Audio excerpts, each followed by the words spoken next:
Assalamualaikum warahmatullahi wabarakatuh. Perkenalkan, kami dari kelompok 2 yang beranggotakan saya sendiri Gani Oktavianto, yang kedua Hairul Anam, yang ketiga Ananda Rizky, yang keempat adalah Friske Iga Sistian. Nah, di sini saya akan menjelaskan tentang daya saing. Pengertian daya saing yang mencakup wilayah. Yang pertama, daya saing tempat atau lokalitas dan daerah merupakan kemampuan ekonomi masyarakat lokal untuk memberikan peningkatan standar hidup bagi warga atau penduduknya.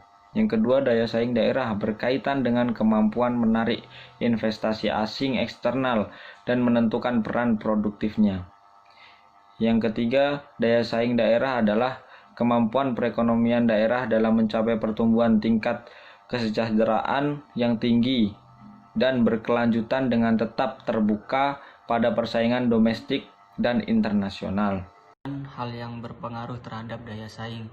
1. Iklim yang kondusif. Pada hal ini peningkatan daya saing bergantung kepada iklim. Contohnya, suatu produk teh.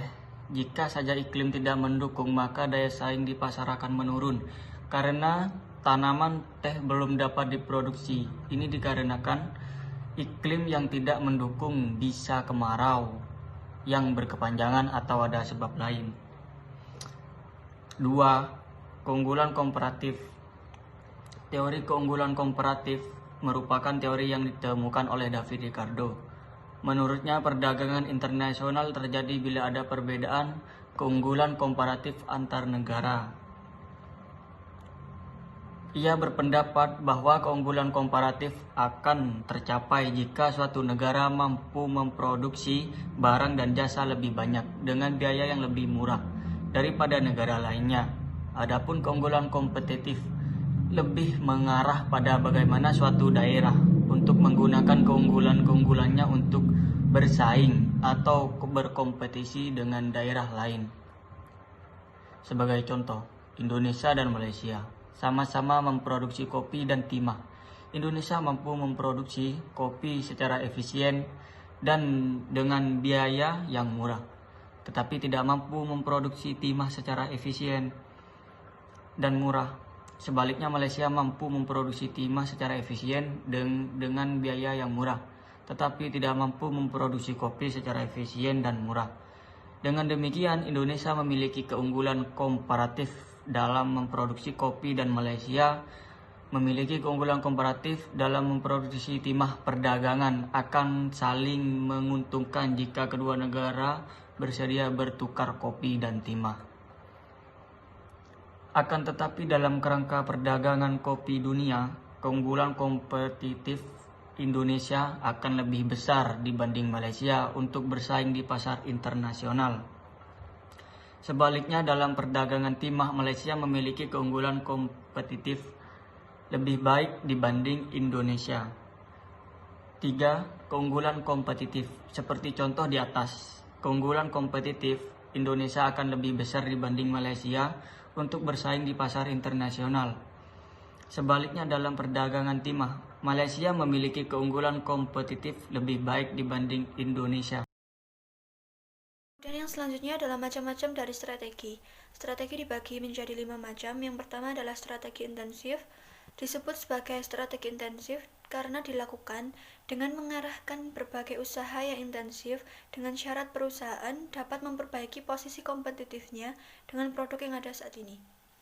Strategi ini dibagi menjadi 3 macam. Yang pertama adalah strategi penetrasi pasar. Strategi ini dijalankan untuk meningkatkan market share dari produk yang ada saat ini pada pasar yang ada saat ini melalui usaha-usaha pemasaran yang lebih gencar. Kemudian yang kedua adalah strategi pengembangan pasar. Memperkenalkan produk yang ada saat ini pada pasar yang baru. Kemudian yang ketiga adalah strategi pengembangan produk. Merupakan strategi yang dijalankan untuk menaikkan penjualan dengan memperbaiki atau memodifikasi produk yang ada saat ini. Kemudian yang kedua adalah strategi integrasi. Strategi integrasi berarti menyatukan beberapa rentang bisnis mulai dari hulu, jaringan pemasok hingga hilir, jaringan distributor, serta secara horizontal ke arah pesaing. Jaringan ini juga dibagi menjadi 3 macam. Yang pertama adalah strategi integrasi ke depan. Strategi integrasi ke depan adalah strategi yang dijalankan dengan meraih kendali atas jalur distribusi, mulai dari distributor hingga retailer. Kemudian yang kedua, strategi integrasi ke belakang. Strategi integrasi ke belakang digunakan dengan memperoleh kepemilikan atau meningkatkan kendali atas perusahaan pemasok. Kemudian yang ketiga adalah strategi integrasi horizontal. Strategi integrasi horizontal mengarah pada strategi yang memperoleh kepemilikan atau meningkatkan kendali atas perusahaan pesaing. Kemudian yang ketiga adalah strategi diversifikasi. Pada strategi ini dibagi menjadi 3 bentuk. Yang pertama adalah strategi diversifikasi konsentris, dijalankan dengan menambah produk baru yang masih terkait dengan produk yang ada saat ini. Kemudian yang kedua, strategi diversifikasi horizontal. Strategi diversifikasi horizontal adalah strategi menambah atau menciptakan produk baru yang tidak terkait dengan produk saat ini kepada pelanggan saat ini. Kemudian yang ketiga adalah strategi diversifikasi konglomerat. Penambahan produk baru dan dipasarkan pada pasar baru yang tidak terkait dengan yang ada saat ini. Kemudian strategi yang keempat adalah strategi defensif. Dalam kondisi tertentu, perusahaan akan lebih memilih strategi defensif yang akan mempertahankan posisi yang ada saat ini atau karena kondisi yang terbatas. Maka perusahaan yang paling tidak harus melakukan survive. Strategi defensif dibagi menjadi 3 macam. Yang pertama, strategi penghematan. Terjadi ketika perusahaan melakukan regrouping melalui pengurangan biaya dan aset untuk mengatasi penurunan penjualan dan profit. Kemudian yang kedua, strategi divestasi dilakukan jika langkah penghematan tidak berhasil atau tidak menolong perbaikan kondisi perusahaan. Maka penjualan aset non-produktif ataupun selanjutnya aset produktif seperti tanah, bangunan, dan aktiva tetap lainnya perlu dilakukan untuk memperoleh dana segar. Kemudian yang selanjutnya adalah strategi likuidasi atau menjual seluruh aset perusahaan yang bernilai tangible. Kemudian strategi yang terakhir adalah strategi umum menurut Michael Porter.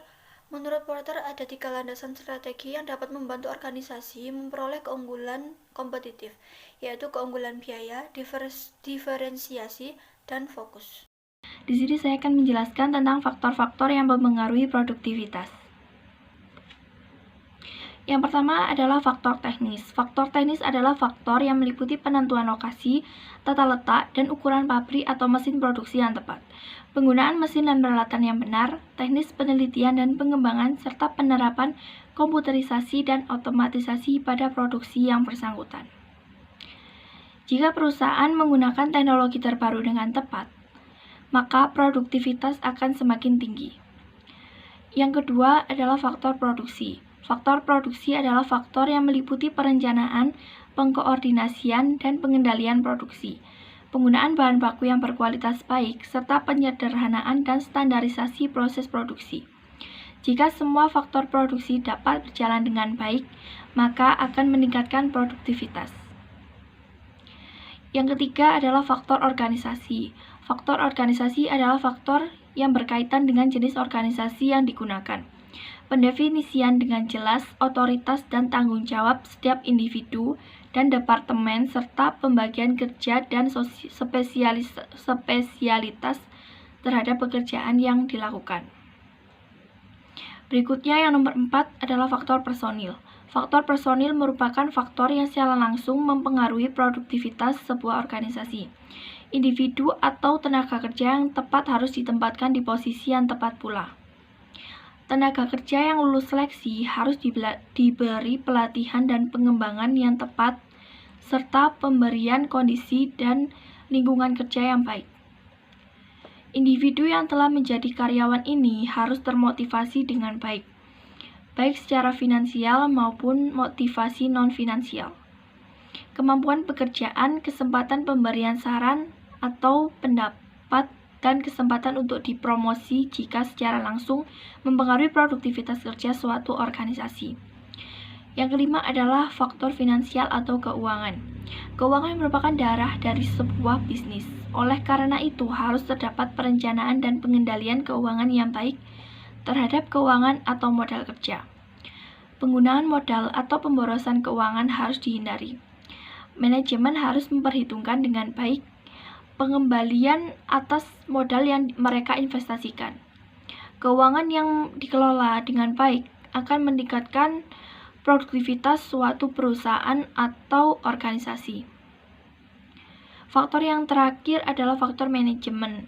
Suatu manajemen yang bersifat ilmiah, profesional, berorientasi masa depan, tulus dan kompeten akan secara positif mempengaruhi produktivitas organisasinya.